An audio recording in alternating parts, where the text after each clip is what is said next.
ते आगामी लोकसभेसाठी मी अगदी पहिल्या दिवसापासून मी इच्छुक आहे. 100% मला वहिनी स्वतः बोलल्या होत्या, की तात्या मला तुम्हाला दिल्लीला पाहायचंय. मला माझं म्हणणं मांडायचं होतं, की वहिनींपर्यंत किंवा अमित साहेबांपर्यंत पोहोचले, राजसाहेबांपर्यंत पोहोचले. मी राजसाहेबांना पण सांगितलेलं आहे, की मी पुणे लोकसभेमधून इच्छुक आहे. लोकसभेसाठी तुम्ही देखील इच्छुक आहात. 5 नावं पुणे लोकसभेच्या प्रभारींनी राष्ट्रवादीकडे पाठवलेत. नेमकी काय भूमिका आहे तुमची आगामी लोकसभेसाठी? ते आगामी लोकसभेसाठी मी अगदी पहिल्या दिवसापासून मी इच्छुक आहे आणि आजपर्यंत पण आहे. त्यामुळं नावांची लिस्ट मान्य राजसाहेबांकडे गेली आहे. मी पण ते बातमीमधनं पाहिलं. जे शेवटी अंतिम निर्णय मान्य राजसाहेबांचा आहे. राजसाहेब त्याच्यामध्ये जो निर्णय घेतील तो सगळ्यांनाच मान्य करावा लागतो. त्याप्रमाणे तो मला सुद्धा मान्य करावा लागेल. मागील काही दिवसांपूर्वी तुम्ही सांगितलं होतं, बोलला होतात की अमित ठाकरे आणि वहिनींनी देखील लोकसभेसाठी संसद गेलं पाहिजे, खासदार म्हणून गेलं पाहिजे, पुण्यातून जावाची इच्छा आहे तुमची त्यांनी? 100% मला वहिनी स्वतः बोलल्या होत्या, की तात्या मला तुम्हाला दिल्लीला पाहायचंय. त्यामुळं मला असं वाटतं की मला जो मेसेज साहेबांपर्यंत, वहिनींपर्यंत, अमित साहेबांपर्यंत पोहोचवायचा तो मी दिलेला आहे. आणि स्वतः मला वहिनी त्याच्यामध्ये म्हटल्या होत्या, की तात्या मला तुमचा आवाज दिल्लीमध्ये ऐकायचा आहे. त्यामुळं माझी जे काही मला माझं म्हणणं मांडायचं होतं, की वहिनींपर्यंत किंवा अमित साहेबांपर्यंत पोहोचले, राजसाहेबांपर्यंत पोहोचले. मी राजसाहेबांना पण सांगितलेलं आहे, की मी पुणे लोकसभेमधून इच्छुक आहे.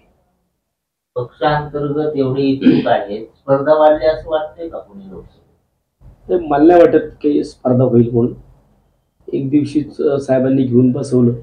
मला वाटतं की अगदी पहिल्या दिवसापासून मी इच्छुक आहे आणि तसं वास्तविक पाहता क्लेम पण माझाच आहे.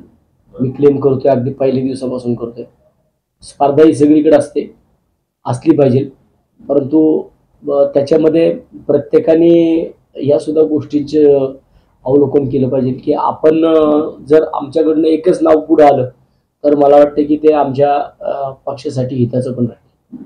काय तयारी आहे सध्या? आता सगळेजण करत आहेत उमेदवार म्हणून, तुमची काय तयारी आहे सध्या? कारण सगळं वातावरण राजकारणाचं गरुड आहे, आशादायी म्हणून बघतेच माणसे. मी आता ज्या पद्धतीने पुणे शहरामध्ये काम करतोय, मला वाटतं की आपण जर आमच्या जनता दरबारचा अप्रोच पाहिला असेल किंवा आता सुद्धा तुम्ही पाहत असाल की इकडं रोज उठून लोकांच्या एवढ्या समस्या माझ्याकडे आहेत आणि मी त्याला एक मला स्वतःला फ्रेमवर्क करून घेतली आहे. मी पुणे शहरातलेच विषय घेतो.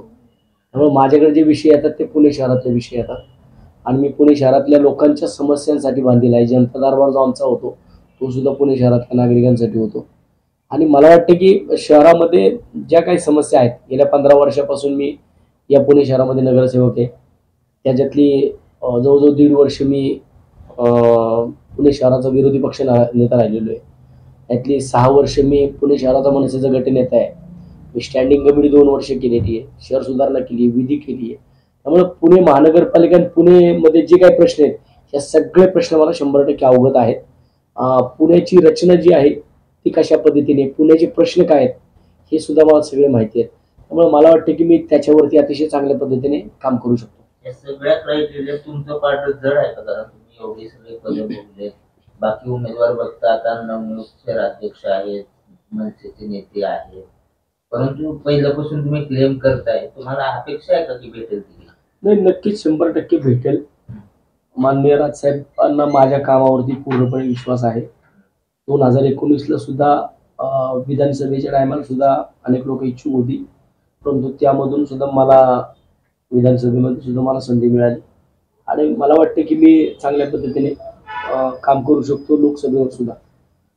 पुण्याचे प्रश्न मला अतिशय चांगल्या पद्धतीने अवगत आहेत. त्यामुळे त्या प्रश्नांच्या भोवती मी आता सुद्धा तुम्ही सभागृहामध्ये पाहिलं तर गेली 5 वर्ष सुद्धा 2017 ते 2022 या 5 वर्षात महानगरपालिकेमध्ये विविध विषयांवरती चर्चा घडवून आणणं किंवा विविध विषयांवरती आंदोलने घेणं ही एक प्रमुख विरोधी पक्षाची भूमिका म्हणून फक्त महाराष्ट्र नवनिर्माण सेनाच सभागृहात आम्ही राहिलो होतो.